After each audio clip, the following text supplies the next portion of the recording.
Здравствуйте! В эфире Канашской студии телевидения «Вести недели». В студии Олеся Григорьева. Прощай, зимушка, зима, прощай, масленица. Масштабные гуляния в минувшие выходные развернулись в Центральном парке города Канаша. Тысячи жителей радовались солнцу, приходу весны и великому празднику Масленицы. От имени собрания депутатов города Канаш и от себя лично хочу поздравить вас с этим замечательным днем, с праздником, с Масленицей. И в этот прекрасный первый день весны хочу пожелать вам всем здоровья, счастья, любви, благополучия вам и вашим семьям.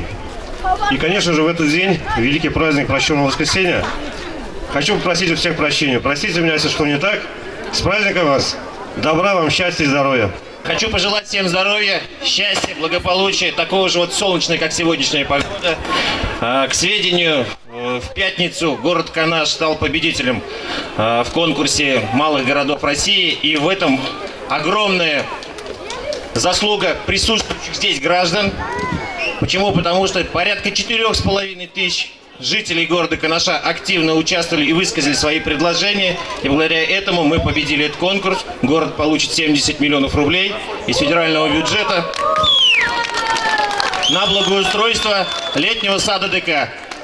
Низкий вам поклон за ту работу, которую мы все с вами сделали. Еще раз всех с праздником. Провожаем весело зиму, встречаем весну, вот такую же солнечную. И пусть в ваших домах будет также тепло, уютно, солнечно. Всем вам здоровья, благополучия, низкий поклон. Прошу прощения, если кого-то где-то обидел. Удачи вам во всем, дорогие горожане! На сцене царила праздничная программа работников Дворца культуры, ансамбля «Россияночка», хореографической студии «Сияние», танцевального ансамбля «Горошинки», вокальной студии «Регион детства», народного хора ветеранов, Чувашского народного хора «Канаш», солисток Дома детского творчества и скоморохов.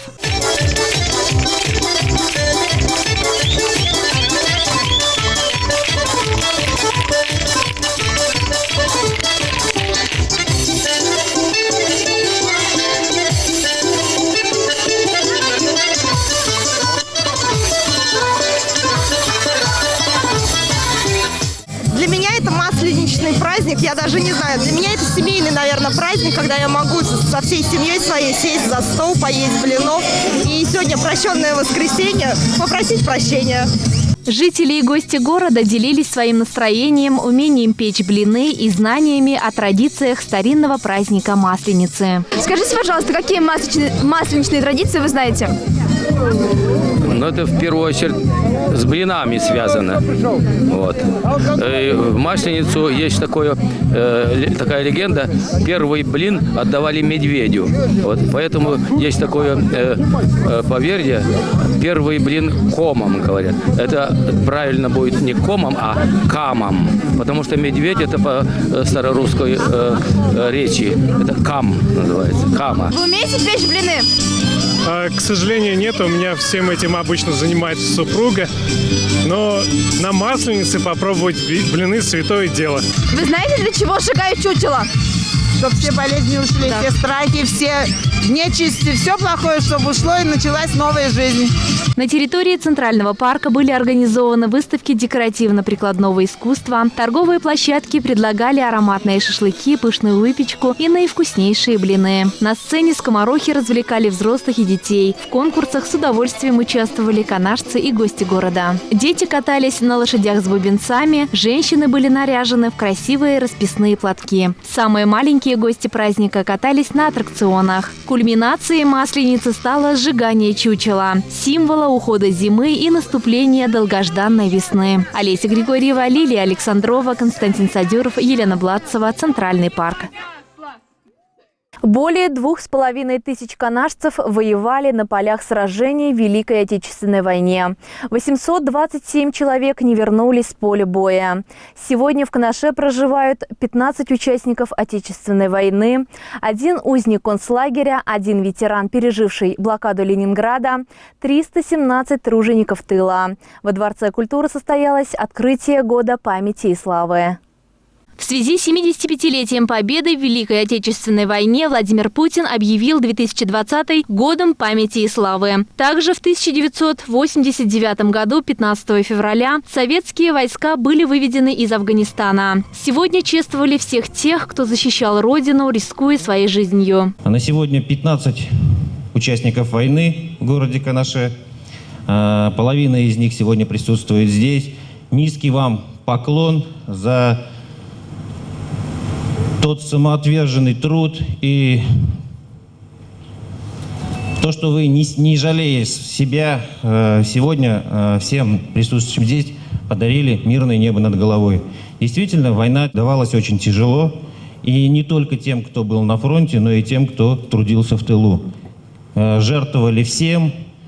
И сегодня, тогда, когда часть мирового сообщества начинает переписывать историю, мы не вправе оставаться в стороне. Мы должны всем будущим поколениям показать, как давалась тяжело эта победа, что кровь была пролита не напрасно. Нельзя этого забывать. И поэтому еще раз низкий поклон вам, дорогие ветераны. Разведчики, танкисты, перед нами настоящие герои. Николай Трофимович, на фронте Отечественной войны с 5 июня 1943 года по 6 июля 1944 в составе 354-го стрелкового полка Карельского фронта в должности стрелка. В бою западнее города Петрозаводск 6 июля 1944 года был ранен и контужен, в результате чего военно-врачебной комиссией признан годным к строевой службе. В боях за советскую родину красноармеец Трофимов был тяжело ранен, общая контузия. Ветеранам вручили памятные юбилейные медали «75 лет Победы в Великой Отечественной войне» 1941-1945 года. Любая война – это горе. Наша задача – не допустить войну. Для этого мы должны быть экономически сильными, социально едиными, конечно, иметь сильную армию и флот. У России есть только два союзника – его армия и флот. И мы гордимся тем, что в Канашском военном комиссариате, который является как бы очень чувствительным звеном всей Чувашии, он раньше был центральным для всей республики, и все жители Чувашии из Канаша уходили и на фронты Второй мировой войны, потому что железная дорога, стратегическое направление для нашей страны проходило через Канаш. Также мне приходилось встречаться с призывниками из Канашского военкомата в Афганских горах.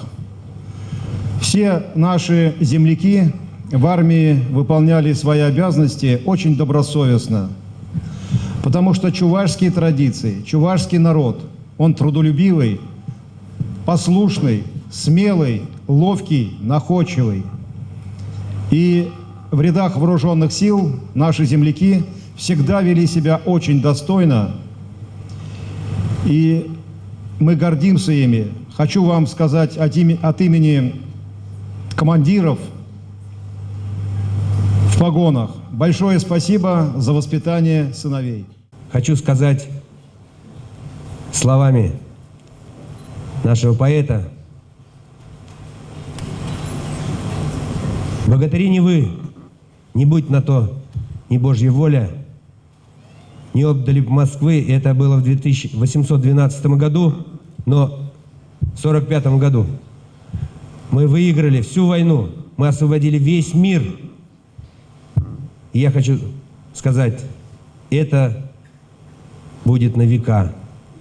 Я хочу пожелать всем, чтя, зная эту историю, не допускать больше таких кровопролитных войн, где наши близкие и родные будут уходить на фронт, должны будут отстаивать границы. И дай Бог, чтобы это крепкий мир, надежный мир был всегда на территории нашей страны и во всем мире. Боевые братья приняли активное участие в сборе материалов об участниках Второй мировой. Горсть канашской земли отдали в главный храм Вооруженных сил России. Верховный главнокомандующий сказал правильные слова. Если не было бы победы, не было бы нас. Я сам 65-го года, если сравнить 45-е и 65-е года.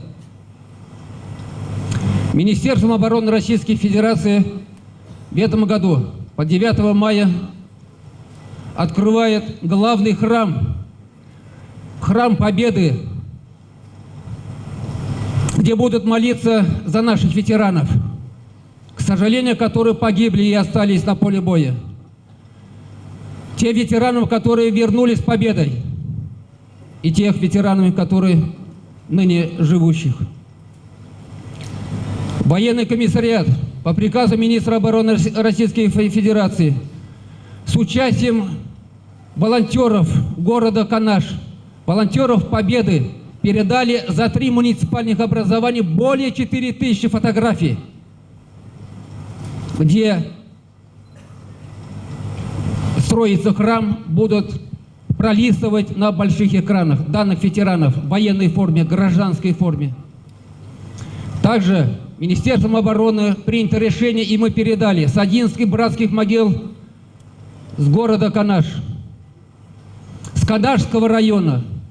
Была акция «Горсть земли». С этих кладбищ мы передали то же самое вокруг данного храма. Со всей Российской Федерации и многих братских могил всего мира передано вот эта горсть земли. В рамках мероприятия во Дворце культуры состоялся фестиваль солдатской песни. Олеся Григорьева, Антоний Николаев, Елена Бладцева, Дворец культуры. В канун Дня защитника Отечества ветераны Совета Канашского территориального отделения Союза ветеранов групп советских войск в Германии и странах Варшавского договора собрались в Краеведческом музее города Канаша. На мероприятии был проведен воинский ритуал крепления копии боевого знамени 174-го гвардейского мотострелкового полка. Проходят годы, отдаляя нас от памятного Дня Победы 9 мая 1945 года. И, к сожалению, все меньше и меньше становится живых свидетелей, участников Великой Победы. Сегодня в зале собрались настоящие защитники Отечества. И вместе с ними участница Великой Отечественной войны Феодора Ивановна Стеклова. Также присутствовали дети и внуки солдат-победителей. В рамках народного патриотического движения «Возвращаем боевые реликвии в строй» был проведен воинский ритуал крепления боевого знамени гвардейского мотострелкового, померанского краснознаменного орденов Суворова и Кутузова полка к древу и передачи его на хранение и использование при проведении мероприятий военно-патриотической направленности.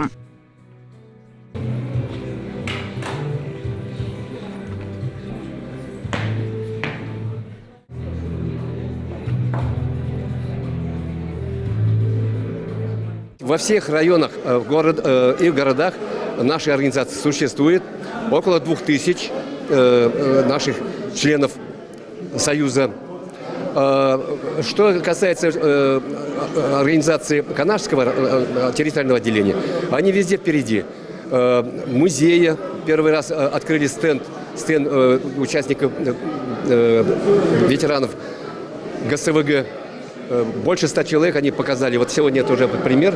Вот они наши ветераны. Все видно, наглядно видно. И что интересно, первый раз они показывают, решили оживлять наших знамена боевых частей, которые прошли войну на знаменах боевые ордена. Ордена Кутузова, ордена Суворова и так далее. Вот сегодня прославленный полк у нас, мы вот это знамя вот этого полка решили оживить. Копии настоящего полка мы сегодня вручили территориальное отделение Канашского отделения. Вручили ветеранам группы советских войск Германии. У нас впервые, это у нас не практиковалось, молодцы наши ветераны. Вот это будем практиковать и будем стараться, чтобы те, знамена, которые у нас в музеях стоят, они мы их будем оживлять. Копии будем вручать нашим отделениям. районным отделением. В торжественной обстановке также были вручены паспорта гражданина Российской Федерации 5 молодым ребятам.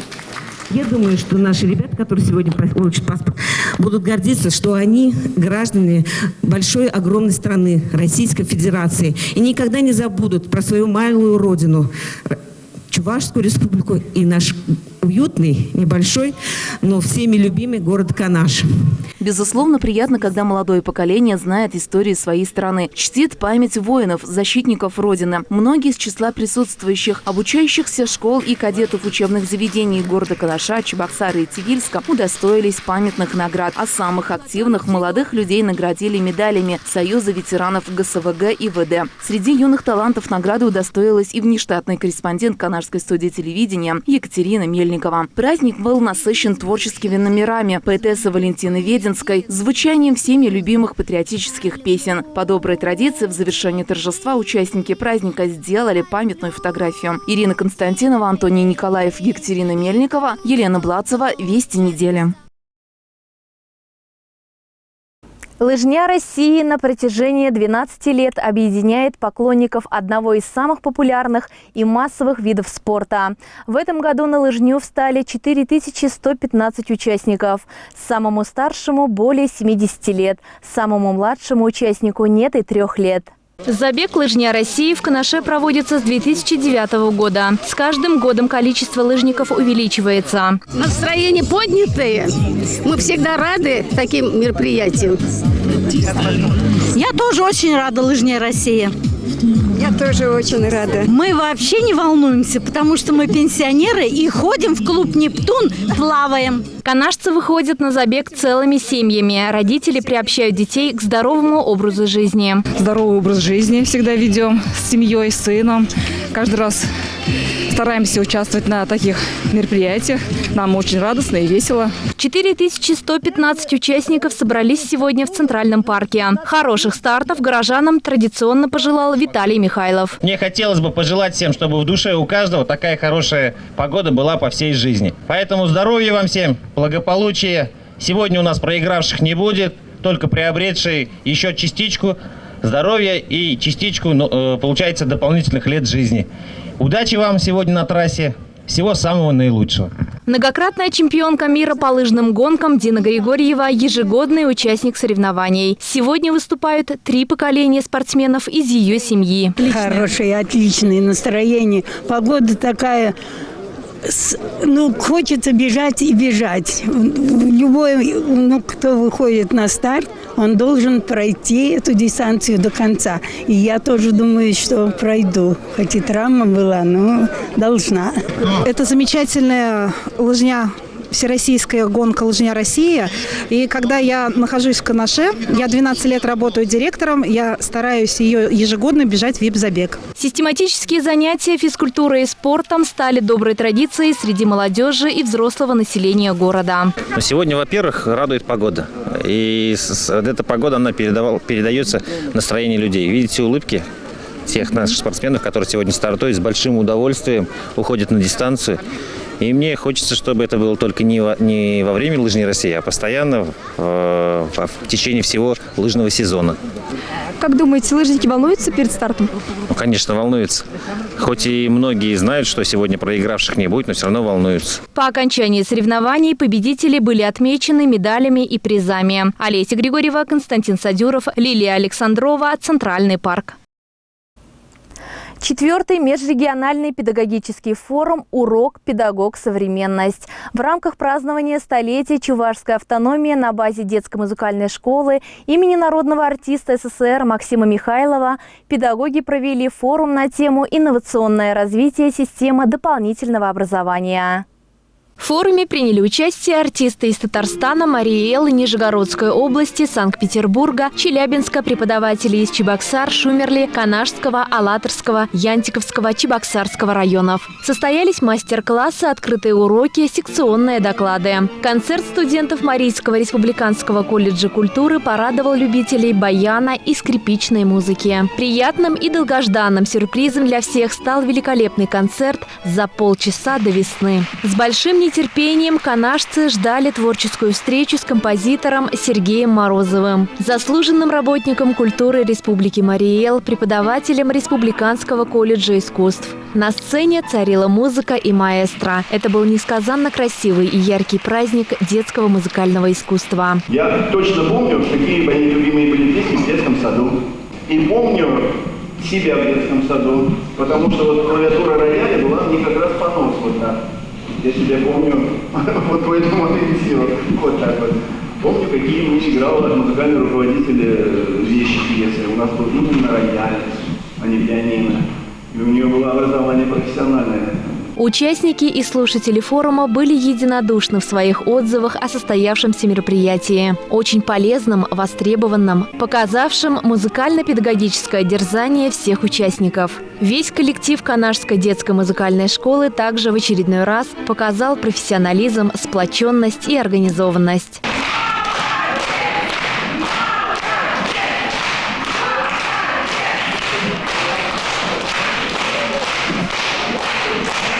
Встреча завершилась общим фото. Олеся Григорьева, Константин Садюров, музыкальная школа. Добрых дел много не бывает. На днях в Канашский комплексный центр социального обслуживания населения пришло новое оборудование для обустройства сенсорной комнаты. Финансовую поддержку оказала Чувашская энергосбытовая компания, входящая в группу Русгидро. На мероприятии побывала наш корреспондент Ирина Константинова.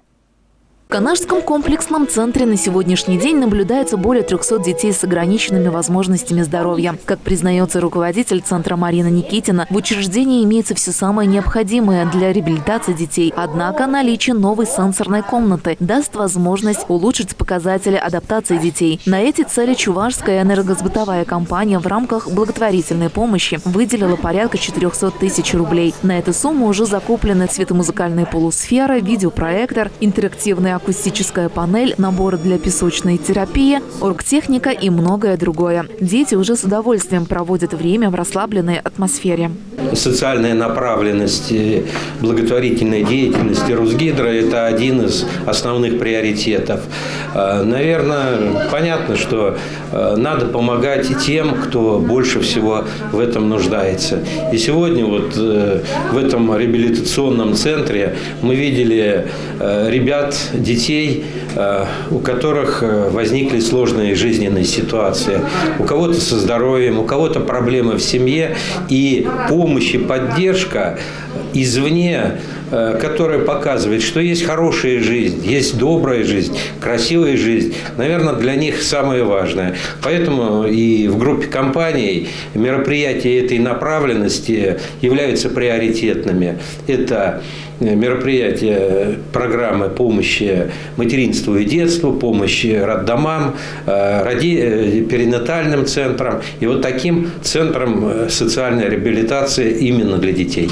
За особыми детьми требуется особый уход с применением новых методов и методик, отмечает Лариса Арсентьева, заместитель министра труда и социальной защиты Чувашии. Хочу сказать еще слова благодарности, наверное, вашему коллективу, потому что центр, он развивается. Большое вам спасибо. Сотрудники у вас, вообще штат очень большой, не маленький.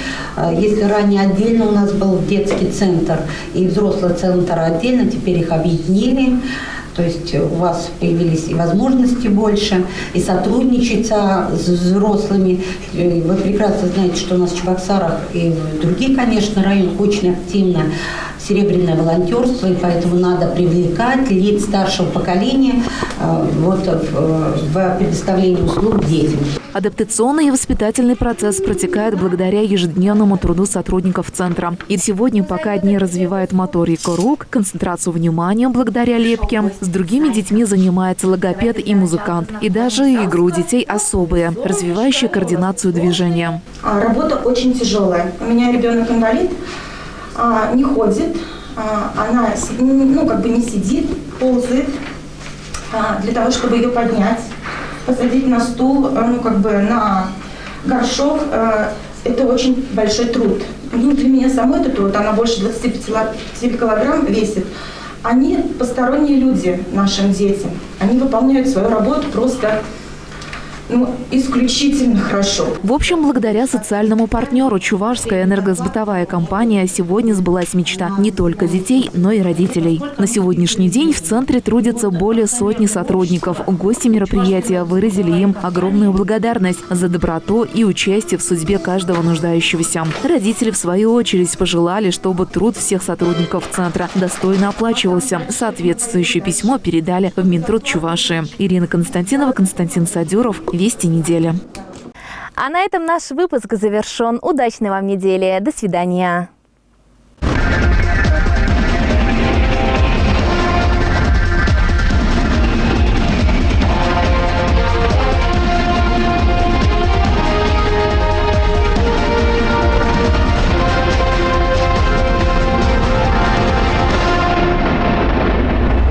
Низкие цены мечта, низкие цены реальность с магазином «Светофор». В магазины «Светофор» напрямую от производителя поступает товар. Поэтому мы можем предлагать населению товары по очень доступным ценам.